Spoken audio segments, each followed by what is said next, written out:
So this is a golf swing analysis of Sierra, and thanks to Tony Brooks for doing this. Tony is with Lion Golf Academy, and he has a Red Light Live show on Sunday nights. If you want to have your own swing analyzed, you can send front and down the line videos, regular speed, to this email. And here we go. So, my daughter Sierra was a good high school golfer and still hits a fade a long way. Perfect. So, Stephen, can you let me know, does she play golf a lot now, or has she kind of just stopped playing golf? What is she looking to get out of this to try and help with that fade, or just understand why the fade is there, just for curiosity? If you can let me know, I'd appreciate that. In the meantime, we'll just take a look at the swing. It's a very good swing. Very classic,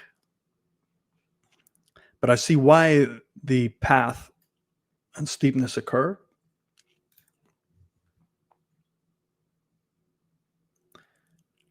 Really good swing. Very simple swing. Not a lot of moving parts, which is great.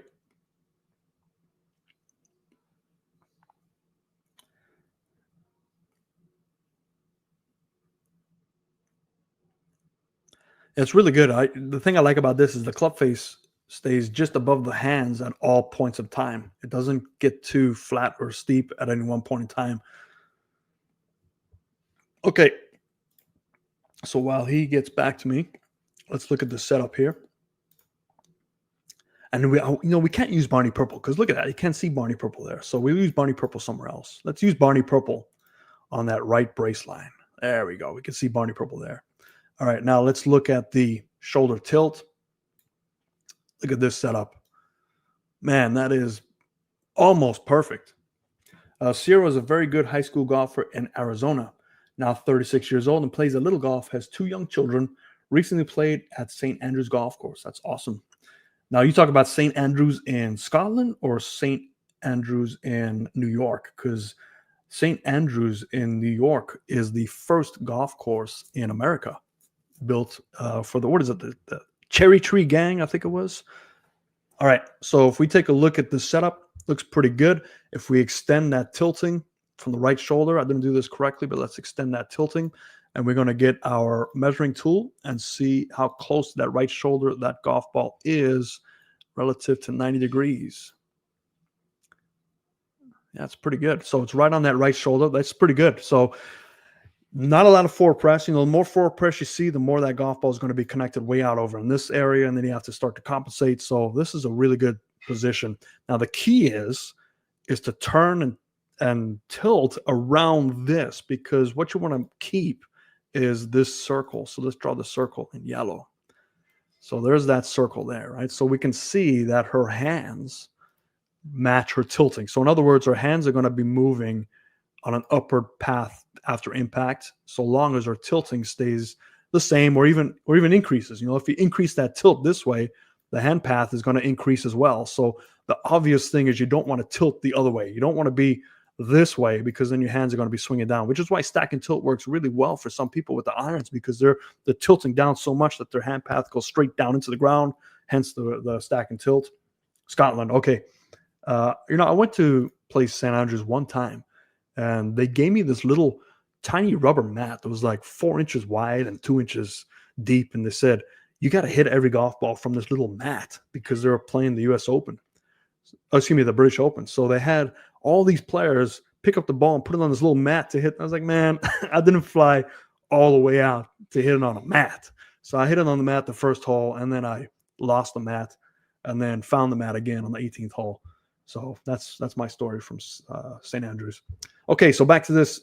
We're looking at everything related to the tilting, right? So as long as the tilting remains constant and there's less manipulations, you'll hit the golf ball pretty well.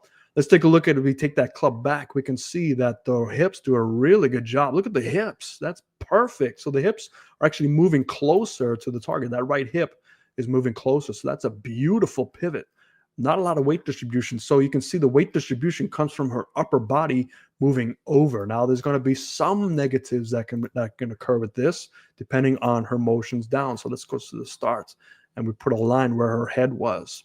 We go to the top of the swing, good lower body pivot, upper body is going to work to the right side. So we definitely see some weight distribution right side. So this is a very classic swing, right? We take a look at this position here. Awesome position. You can see why she hit the ball a long ways. So we have a really good shoulder turn, well past 90. Hip turn is probably 45 range. So she's got her X factor, positive 45, maybe 50 or 55. But the great thing is that club is nowhere near parallel. So this is the key. Ideally, in a perfect world, you want that club to be somewhat parallel to your shoulder turn. But obviously, that's hard to do because we have momentum that takes our hands a little bit further back, which also pulls the club a little bit further back. So with all things considered, this is a beautiful top position, a lot of torque, a lot of power ready to go. Now, the one negative is this first move that I see on the way down. We can see that upper body now trying to re-time and come back to, you see the head. So the head is slightly ahead of where it started. So we have a little bit of an upper body bias to try and get that weight to the left side. It should be a little bit more lower body bias to remain tilted. So now we moved our center slightly ahead of where we started, which then gives you a steep position, because when you're getting your upper body over, you're also increasing the turn slightly to get it over, and your hand path will be slightly over the top. But because there's very little manipulations, this becomes a pretty consistent motion. And you can see a reflection of that. You see those hands at the very last second, they have to kind of reconnect to that center of the chest. And then we continue the turn with the shoulders. So this is just a sign that there is a slight disconnection on the transfer, as opposed to just staying slightly back and unwinding from the lower body and staying in that tilt, maybe increasing the tilt backwards so you can get a little bit of a launch angle come from the inside. And you can see the upper body, it finishes here. So there's just a lot of upper body motion. So if we go to the beginning, we'll start to see the difference. So that's basically where the center is, right? And then we get to the top of the swing. We can see that the upper body's tilted back. And then when we get to the follow through, we can see that the upper body is going to be tilted forward right there. So it's about the same, right? But you can see the upper body is definitely doing a lot of this. And that's going to be path issues. More specifically, when it's going from right side to left side and you're getting upper body dominant and you're leaning over, it's going to steepen your path all the time. And that's where that steepness comes in. And it's a slight steepness. It's not like it's way over the top. And that gives you that power fade. So there's, as long as it's consistent, man, who cares, right? As long as you do it a majority of the time, it doesn't matter. Now, if we take a look at the plane work, you might see lower plane, upper plane, spine angle. You don't want to use Barney Purple here. So there's spine angle. That's horrible. Let's back it up. Okay, and now let's do Barney Purple because we got some black pants. So pretty close to the center, maybe a tad bit heel based. And we're going to draw one more back brace line just to see if we stay in our posture. Take that club back. Look at that. Beautifully done on the way back. Club goes right through the hands. We can see that club face is slightly open to the spine, so there's not a lot of club roll. The hands are still out in front of the center of the chest. This is like textbook for the traditional golf swing. Get to the top of the swing. We see the hands are slightly higher. We have increased our posture slightly. So we see we're slightly standing up, slightly coming a little bit closer. So it's just a little bit of loss of posture. But again, with the driver, it's okay to lose the posture slightly because we're not swinging down, we're swinging up. So it's okay to come up a little bit to help that turn. The key thing that we saw in the front is she's not standing up and getting way too long. So that's the key thing. We see that the grip is behind the center point. So right now, if she were to just stay back and drive with the lower body and hang back slightly, the club would fall more down. But we can see from the top of the swing, notice where the club is moving. It's moving directly right. So let's clear up these lines here. So top of the swing, let's draw a triangle. And at the worst, let's see what happens here. There. So right there. So at the very worst, it should go down that middle point line. at the very best, let's say she were to drive her hips directly at the target and hang back, her path of her hands would drop pretty quickly down first, and then she would enact that turn. And now the turn would get the hands moving closer to the golf ball. But from the top of the swing, because she gets upper body dominant and starts leaning left, it's going to change her path to be slightly outside. And we see that motion there already. It's moving to the right and it's going to stay to the right. And it's a little bit too high. And now she's getting a little bit crunched up over here. So then her hands will have to get uncrunched, throw it down to impact. And you see the path is going to be slightly left because you see how low that club came out. It's definitely path left most of the time. We did lose some posture. You can see that the new posture, again, horrible line. See the new posture is, oh man, what's up with this computer? We see new posture is there. So we did do a little bit of the shaft humping, but she definitely clears the right side eventually, gets over to the left side, and then the hands catch up to the motion.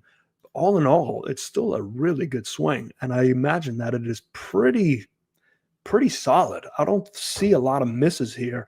Maybe the occasional pull, just because path less will lead to the occasional pull.